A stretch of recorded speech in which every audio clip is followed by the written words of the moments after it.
everyone, and welcome back again to the best podcast on the planet, Special World Cup edition. My name's Stefan. And my name's Nick, and we've got a big show ahead for you guys. Yes, we've got a massive show today.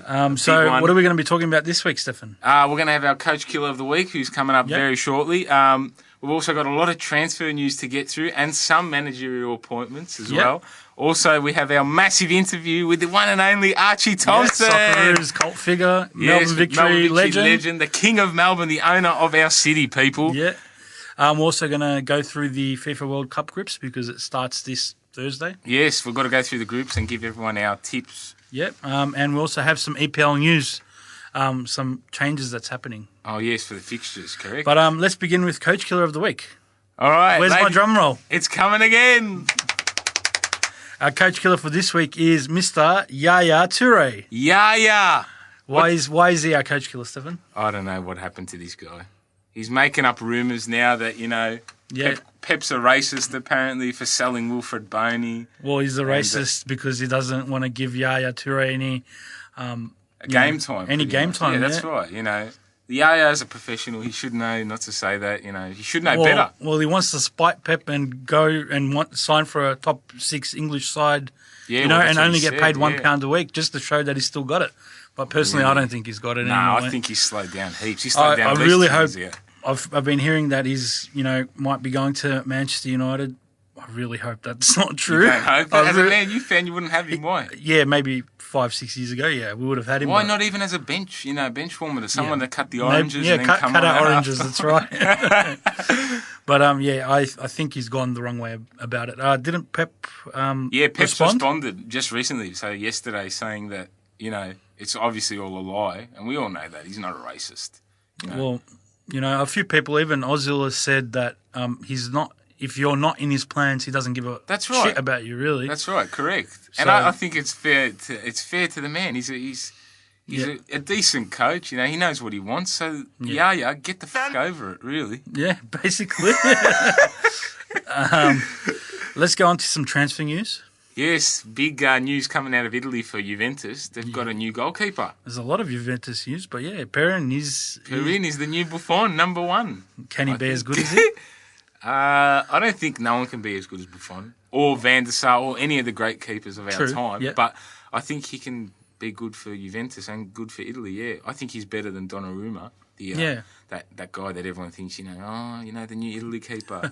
Yeah, no chance. But anyway, if you're starting for Juve, I think you're going to start for Italy as well. Yeah, of course. That's big. Yeah, it's a big move. So it's good. Also for Italy, Douglas Costa's loan deal has become permanent. They've signed him. Yeah, for Juve. I mean, that's good. Good for the league, I guess, in one way. Yeah, he's definitely a quality player. He's definitely quality for Juve, but not for any of the other teams. And Juve's in for Emre Can, who's been delisted by Liverpool. Yeah, I know, and they have confirmed that it's Emre Can and Flanagan that will be leaving this summer for him. But no one gives a stuff about Flanagan. I know, I don't even know who Flanagan is. But anyway. We had a quote on when we posted this up on our Instagram. He's like, I wouldn't even have Flanagan in my indoor soccer team. Whoever that guy is, well done. Kudos to you. We'll send you an apple. But anyway. We'll send you an apple, yeah. What else have we got here? Brian Cristante joining Roma. Are you happy about that? Yeah, that's good news Since you're a big Roma fan. Yeah, it's good news for us. I've never heard of him, but... All right. But maybe I will hear of him. Maybe you will hear about him. I think you will. He's pretty good. And the mighty Manchester United signing Fred and Diogo Dalot. Diogo Dalot, I don't know who that guy is. Sounds like a fast food chain. But I don't really know much about him either, so I guess we'll just have to wait and see. Yeah, but Fred's probably good. I won't lie. Well, he got injured. Bloody Casemiro, mate. Casemiro, his teammate, chops him in a training session. There's still no news on how that's gone. So we'll see. No, I think he'll be fine. I'm pretty sure I saw some video of him receiving treatment. So he'll be fine. You got Manuel Pellegrini signing for West Ham. Yeah, I know. That's big. If you're a Hammers supporter, you're laughing. It's better than David Moyes. He's better than David Moyes. And, they're looking at a top 6 finish with him there. Aaron Moy may be going there. Aaron Moy, our Aussie special there, he is potentially on the move. Potentially, we'll have to see. Well, Manuel Pellegrini wants... Yaya Toure and Aaron Moore together in the midfield. So I'd love to see that. Yeah. Imagine that. As a Premier League midfield. Yeah, better than seeing Yaya at Manchester. So good. Yeah, I'm all for that. I'm all for West Ham. Yes. Arsenal have their first signing. Arsenal, do they? Yeah, Liechtensteiner. Stefan Lichtsteiner. Lichtsteiner, That's it. From Juve, he signed. That's a good acquisition for them, I think. I think that's dumb. Really? Yeah, big time. Why the hell are you going to invest in some old guy that's 32 as a right back when you need wingers that can run and that can he'll be good for a level head for the experience. I mean, he'd be good to if he's coming off the bench. He's better than Koscielny, I guess. He's not a centre back. He's a right back. But Koscielny's a centre back. No, he's still in the defensive line. I mean, yeah, I don't know. Look, it's a positive to grow the young players, but apart from that, that's about it. It's good to have someone like that around the club. Yeah, they're not going to get performance out of him. That's for sure. You know, like having Totti around Roma. All right, that's enough now. Enough, Mister. Sorry, we haven't spoken about Roma enough, so we have to bring it up. In this week's episode. Bring it up. We need to. What do we got next? Harry Kane signed a contract till 2024 to stay at Tottenham. What an idiot! You are a fool, Harry Kane. He said no to Real Madrid. What a fool! I cannot believe it. He's going to. That's good signs for the Spurs. You know, he's an academy player. All right, let's be blatantly honest right now. It's good. It's good for the game to have players with heart for their club. It is. I agree. No matter how I agree 100%. You know, Tottenham not a big fish, but. It's good. Oh, they're a big fish in England in terms of the EPL. Don't say they're not a big fish. They are. It's just they can never win anything. And we know they're not going to win anything because they sell out. Yeah, that's like they've always done. They sell out. Look at Bale, for Christ's sake, you know. All right, so we have some exciting EPL news as well this week. Please tell our listeners. They really want to. So it's been discussed over quite some time now, and finally the FA's voted, and there's going to be a winter break. Yes! Which is exciting for the players, you know. Yeah, it's better for them, I guess, and the clubs. So effectively, the round in February is going to be split over 2 weeks. Yeah. So 5 games one weekend, 5 games the next weekend, and also FA Cups being played during the week with no replays, which is extra bonus for us because who likes to watch a replay? I know, no one wants to watch a replay. You draw, you're out. Who cares? Go to a penalty shootout for hell. Which is good. VAR being introduced at the World Cup. Yep, first time ever. Yeah. What are your thoughts on that? I like it. You know, how many teams have been robbed in the past? Not in terms of the World Cup, but in terms of qualification, the Champions League, the World Cup. This needs to be in that place. It's in every other sport. Hopefully they streamline the process, though, just because But they need to make it... It needs to work. Because let's say we get to the final and there's a handball decision, you know, and some team's shouting handball ref, and then, you know, they pay it and it wasn't a handball because the team was insisting to the ref, you know. That's where the shit can hit the fan with it. You know? Yeah, exactly. So let's move on to our game of the week. The game of the week? It was England versus Costa Rica.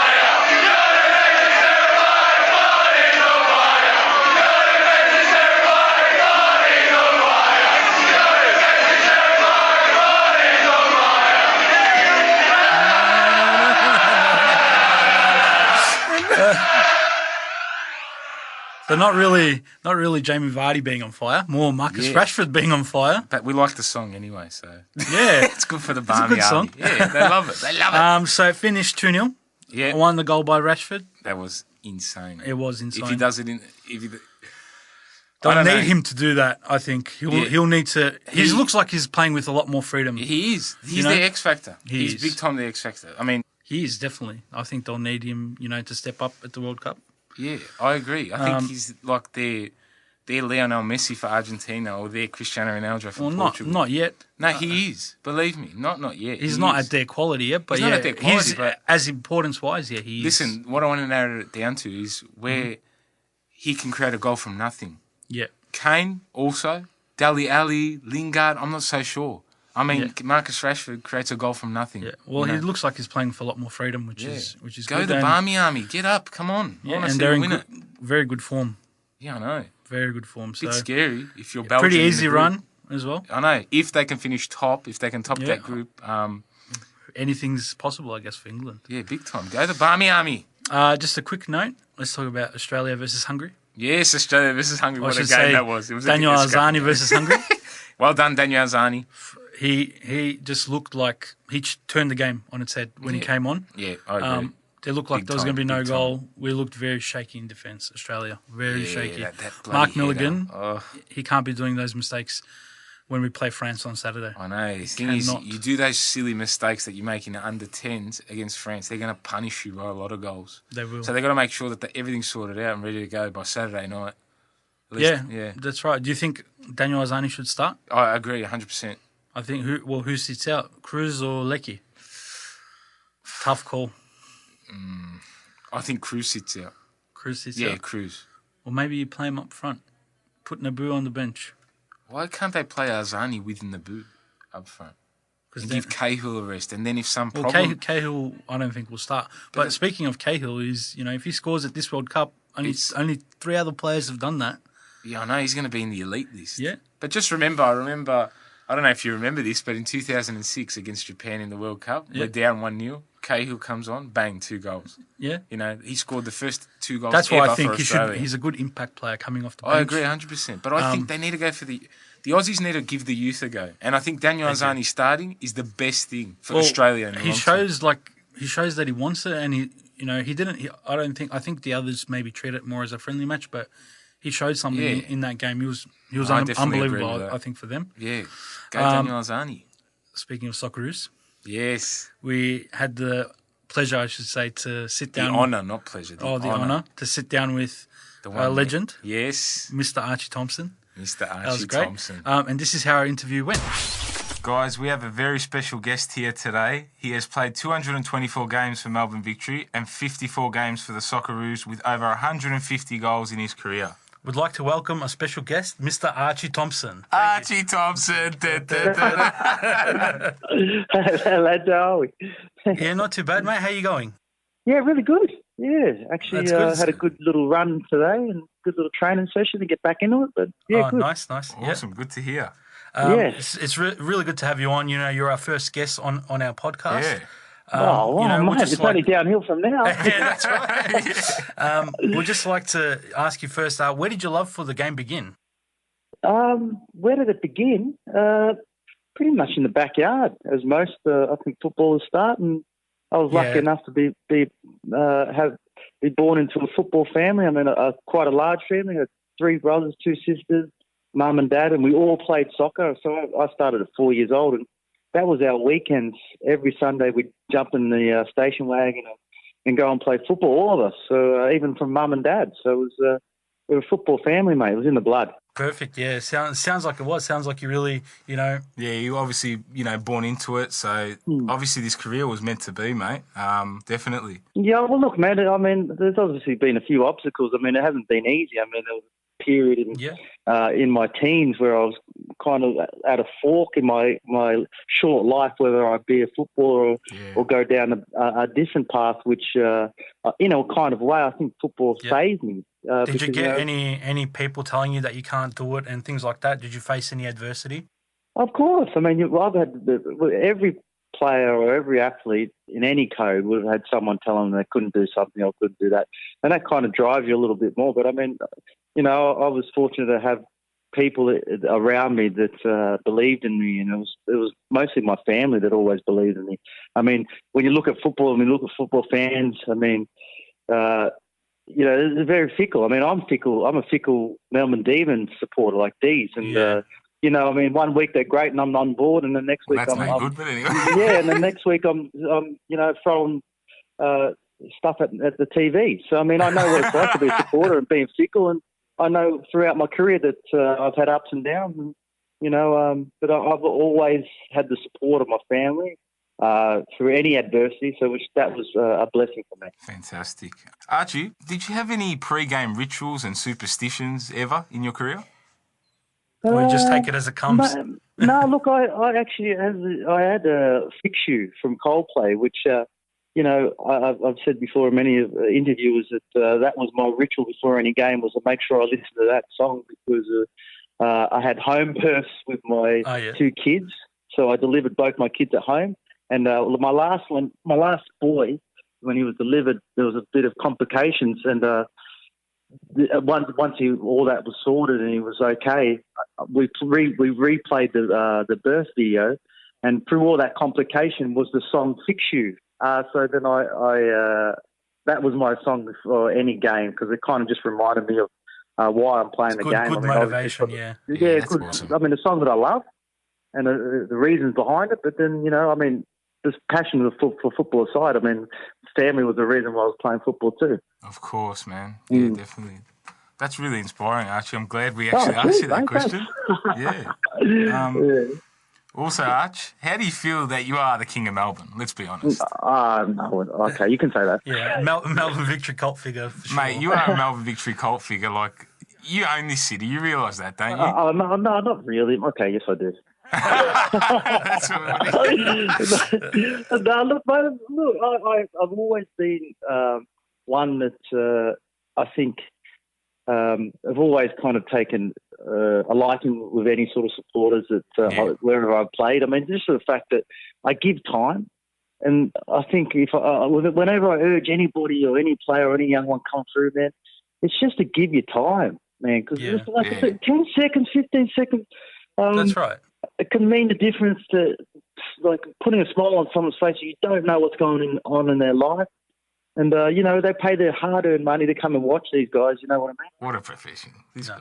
It's a great way to look at it. Yeah, honestly. That's fantastic. So what advice would you give to any young kids trying to become professionals and, Oh, if anything, it's just to work hard but stay humble.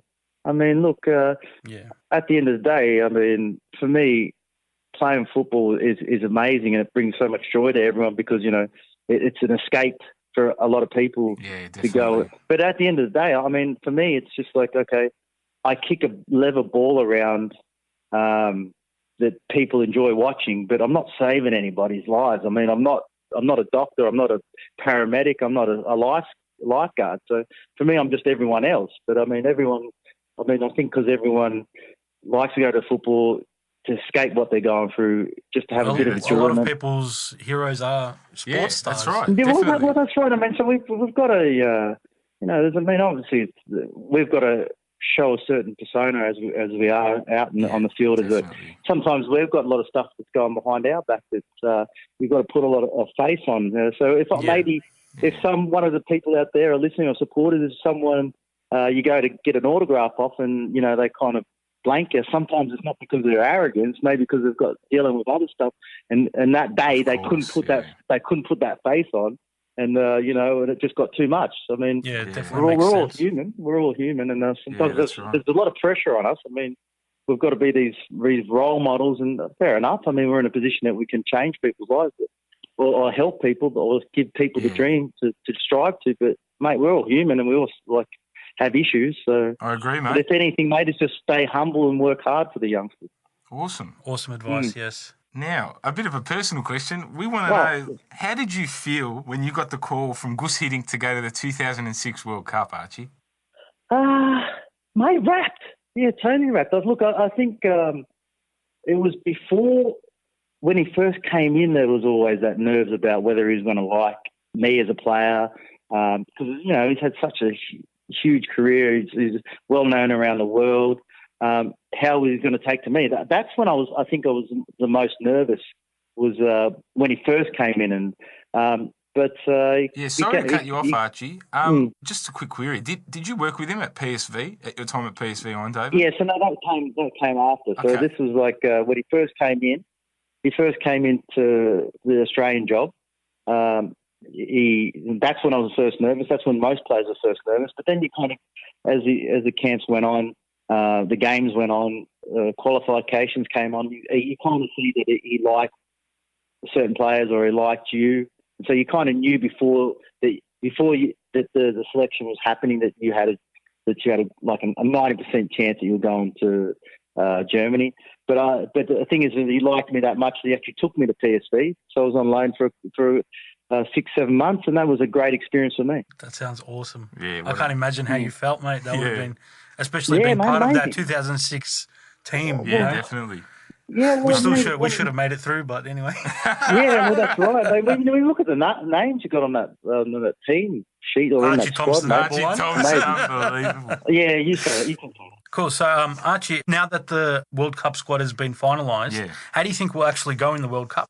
Oh, well, look, it's going to be tough. I mean, you probably don't have much experience in there, and when you look at where the majority of the players are playing, I think it'd be tough. But we've gone into World Cups before, and a lot of people have always written most Socceroo squads off, and they always perform really, really well. And I'm hoping that a lot of people, even including myself, can eat a bit of humble pie, just to say, well, they proved everyone wrong, they proved me wrong. But like I said, when you look at the opposition that they're playing against and where they all play. So would you say that making it out of the group is a success? Oh, mate, it's realistic. I mean, it's realistic. We get a good enough result against France. But then again, when you look at France, they're a team that look to be hanging around into that Final Four, or even pushing possibly to make a World Cup final. So, and then, I mean, when you look at Denmark and Peru, if we could get some kind of thing out of there, anything's possible. I mean, look, we got out of the 2006 World Cup. Yeah, that's right. With a draw, a win, and a loss. So, man, anything's possible. We didn't light the world on fire with the football we played, but we still managed to get through with a bit of luck. That's what I guess we're all hoping for, is that we make it out of the group. Who do you think will actually win the World Cup, in your opinion? Man, I don't know. I like Belgium. Belgium are really good, but I'm a fan of Brazil. I love Brazil. I love Brazilian football. I love the way they play. I love, they're just so chilled and exciting. Very to watch, entertaining football. Yeah, man, I'm hoping they do really well. But then you've got Germany that's rebuilding. It's awesome. You've got who else? Portugal that won the Euro. Man, it's a real open, because when you look at some of the teams that aren't there, Italy, the Netherlands, a few other big ones that I can't think off the top of my head, but it's Chile. I mean, we're missing some big countries, man. So this is wide open. Yeah. Yeah, definitely. Arch, good luck with Murray United, all right? All the best, man, mate. Thank you very much. Yeah, it should be fun. Awesome, should be brother. fun. Thanks a million, mate. Cheers. Have a good one, mate. Cheers, boys. Bye. See you, mate. That's the interview with Archie Thompson, guys. We hope you liked it. Just quickly touching on that interview, he was a fantastic professional and he was really sincere and very respectful. So we love you, Archie, if you're listening. Yeah, and we'll definitely very down to earth. Yeah, and we'll have him back on definitely in a few months' time. Like you said, it's only down from here. Yeah. But as he said about the World Cup, he doesn't think Australia can make it through, but wants to be proven wrong. Yeah, he wants to eat a bit of humble pie. Yeah, well, look, they didn't set the world on fire in 2006, like you said, as well. So I think they can get through. I agree. Denmark and Peru, man, that's no opposition. Come on, the Aussies, get up there. Well, if they can do something against France on Saturday. Oh, if they get a draw, look, we're going to be things are coming. We're going to be watching the game together, right? Yeah, definitely. So we're going to film a reaction if we get one from the Aussies. If we score a goal, Nick and I are going to go insane, I think. If we get the draw, we're going to go insane. So, all right, well, let's continue. Let's throw on to our the World Cup groups. So let's start with Group A. Yep. So we've got Egypt, Russia, Saudi Arabia, and Uruguay. Who makes it through? I'm going to go with Mo Salah's Egypt and Uruguay. Really? Yep. You don't think Russia? No, I think not at home. Well, who's Russia got? Like, in all honesty, what players do they have? Well, like, if you're a fan of Russia out there, I don't mean to be disparaging, but gee, I mean, you're not looking at anyone. There's no starting 11 there. So Egypt with Mo Salah, he'll fire in 11 goals in the group stage. I think Uruguay's top. They're set. They're going through no matter what. Saudi Arabia, they want to watch. They're ranked in the top 60. Are they? 57th, I'm pretty sure. Gee, not bad. Not bad. So, look, I mean, who knows? This is what the World Cup's for. If you're a small nation, show us. Show us something. Let's see if Mo Salah can do what he did for Liverpool But what do you think? For Egypt. What do you think? I think Uruguay and Russia get through. Okay. Just because it's their, it's their country. What do you think? Putin's going to slip a check in the referees? You never know. You never know. Group B is our next group, and we've got Iran, Morocco, Portugal, and Spain. Nick, who's going through? Who are the two teams progressing? That's pretty easy there. That's Spain and Portugal. 100% you reckon Spain and Portugal? Well, I don't think Iran's up for the challenge, and Morocco, is this their first time at the World Cup? Yeah, I think it is, actually. So I think that's pretty easy. Would you agree? Spain and Portugal? I agree. Look, Spain and Portugal. However, I don't know. I don't like Spain at all because of their team. I think their team's Spain and Portugal is going to be our game of the week next week. Yeah, well, it's a massive clash. So it's the first group game in that group. So, that's huge for that group anyway. So let's move on to the Aussies Group C. Yes. Australia, Denmark, France, and Peru. Yes. as we touched on before. It's France and Australia that's France going and through. Australia. Denmark and Peru, you have no chance I think at all. the only other one that has a chance is probably Denmark. But we want Australia to We go need through. Australia to go through. We need it for the country. We need it. You're right. We do need it. We need it. So Group D, Group also D. known as the Group of Death. It is the group of death. Argentina, Croatia, Iceland, Nigeria. Very tough. Good Johnson? No. I don't know. I don't know who to pick for this group because any of them could go Modric? through. Who's going to be? I think Nigeria won't make it through, to be honest. But I think Nigeria is better than Iceland, I reckon. I don't I think agree. Nigeria will be the outside shot in that group to go through if there's to be an upset. For me, look, it's Croatia, Argentina that'll go through. I don't know in what order. So it is for me, but it depends. What if, Messi doesn't show up? How hasn't shown up If in he's previous World Cups? if he's having the season he is at the moment, he continues that form. They're going to be the ones that are going to be left out. Another pretty tough group, Group E. You got Brazil, Costa Rica, Serbia, and Switzerland. Well, look, we all know Brazil's going through. There's no way they're not going to go through. They have to. They're going through, but that Jogo Bonito. yeah, Joga Bonito. Let's go. I think so. Brazil won. Costa Rica, Switzerland. Nah, I disagree. I reckon Serbia. Even Serbia. I think it's a flip of the coin. It is, yeah. If I had to pick one, I'd pick Switzerland. I'll pick Serbia.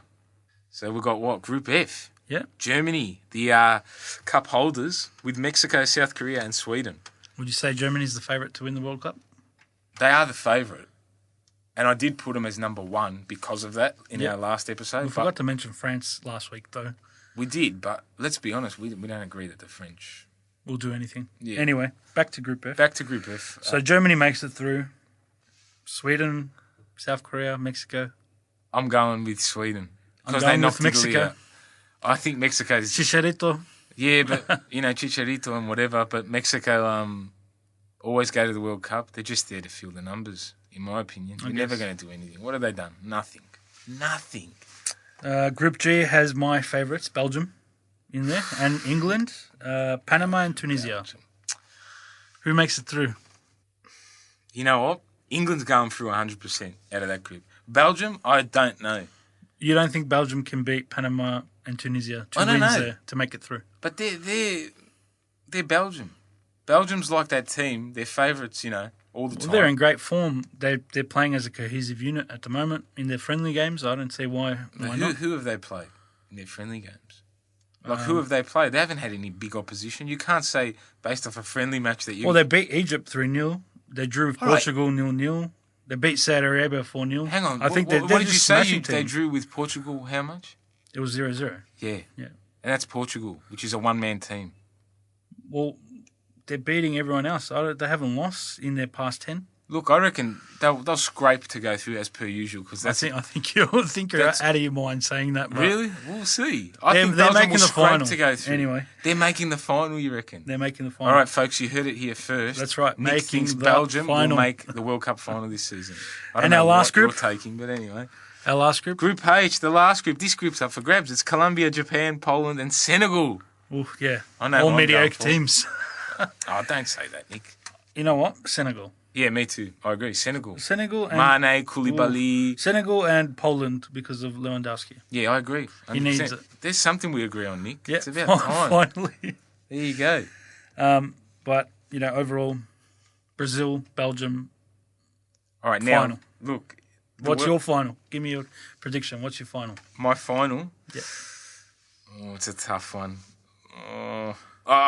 Since last week's episode, by the way, I've chopped and changed it up, so I'm not too sure who. So that top 5 doesn't count anymore? No, the top 5 counts. I just don't know in what order. But I'm going to go with, and I cannot believe I'm saying this, I think it's going to be either Brazil, England, or that'll be good. Brazil, Croatia. Yep, definitely a chance, but you got to have Belgium in there, mate. I'm telling you. No, I don't agree. I think you're delusional, Nick. Hazard to Lukaku goal. What is that? Guys, on another note, earlier in the week, we posted a photo of Laurent Blanc's comments on the comparison between Paul Pogba and Patrick Vieira. Laurent Blanc said that, technically speaking, Patrick is really good, but he's not as good as Pogba. I think, yes, he's not as... Well, Pogba's not as good as Vieira at the moment, but who knows? I mean, and what did the poll say? Our poll? Our poll said Pogba is better. Pogba is better. Yeah, that's what our fans think. Pogba is a sensational player, but he's still young. We'll see where he ends up. Maybe he is better than Vieira was at this age. Well, maybe that's why we had that result. I think it's probably because of the age more than anything. But however, Patrick Vieira is a very well accomplished player. He's won a World Cup for his country. He is invincible. He's one of the best ever players to have played in his position in the history of the game. He is one of the best that has played in that position. But who knows? Pogba might become better. I'm not saying Pogba won't be better. We'll just have to wait and see. Yeah, I just want to critic Laurent Blanc here because, in all honesty, who the hell is Laurent Blanc? I know who he is, but he's no one in terms of world football. So for him to make a statement like this, I think it's totally absurd. Well, shots fired here from Stefan. Yeah, so Laurent Blanc, if you're listening, you can go f*** yourself.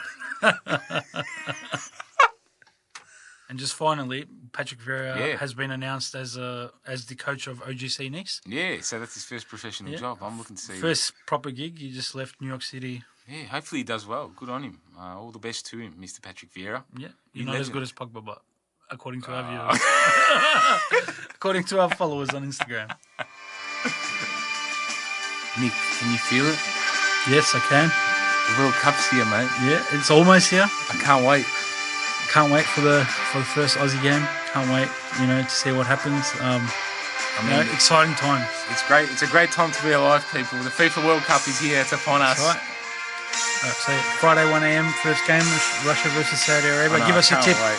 For the first game, I'm going to go 2-2 draw. 2-2 draw. 2-2 draw. Goals, that's what we want to see. Put some money on it, people. So that's been our show for this week. That's been our show for the week, yes. I can't wait. The World Cup's here. Yeah, we hope you enjoyed our interview with Archie Thompson. That was a privilege to do. It was awesome to interview Archie. Yep. And it'll be great to speak to him again in the future. Yes, definitely. Follow us on Instagram. Yep, we are now on iTunes. Our podcast is available on iTunes podcast. So please go on iTunes and type us in, Coach Killers, and you will see us. Yeah. Also, we'll put up a photo on Instagram. Leave us any comments you might have, any opinions, any questions that you have that we can discuss in episode 4. Yeah, don't be afraid to send us an inbox either. Yeah, YouTube, as always, at Coach Killers Podcast. Subscribe. And we'll be back next week. All right, guys. Have a good one. Take care. Have a good one. The World Cup's here. Go the Aussies.